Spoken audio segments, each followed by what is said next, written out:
All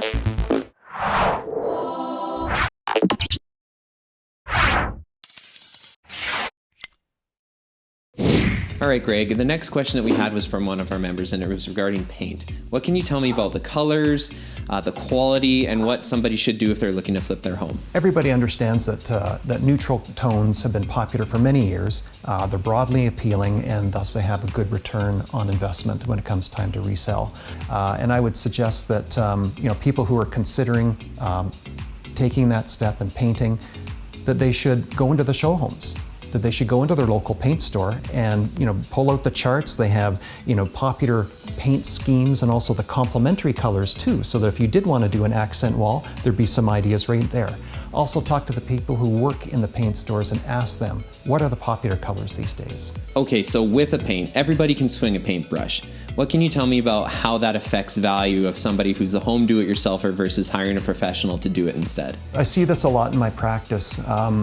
I walk into a house and people say with pride in their voice that they just painted their house, and they ask me, how much did I increase the value of my home? And sometimes it's a struggle to find a diplomatic answer, because the hard truth is they've devalued their home by several hundred or maybe even a few $1,000s.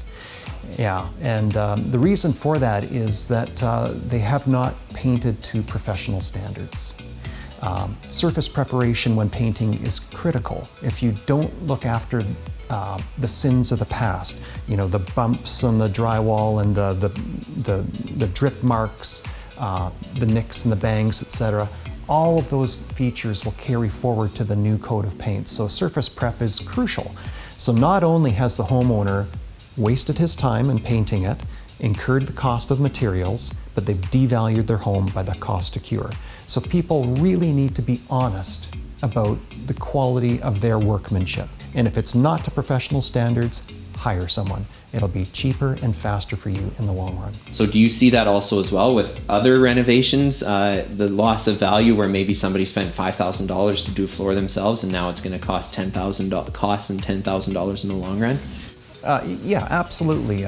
These expectations that homeowners have apply to all areas of the house. Why would they buy a property with some handyman quality improvements when they can go down the road and get something where there's professional quality? So there's going to be a big difference in terms of price for the handyman improvement relative to a property that has been professionally renovated. And this is particularly true in the estate or the executive level markets.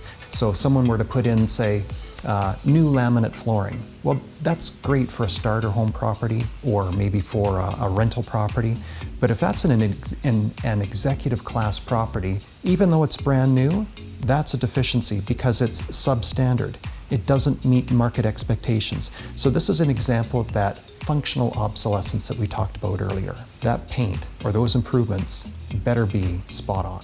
But to that, I would also add the front entrance of the home and also the curb appeal of the property. These are high impact areas too that aren't as well known. What's the initial impression of a typical purchaser when they pull up in front of your property?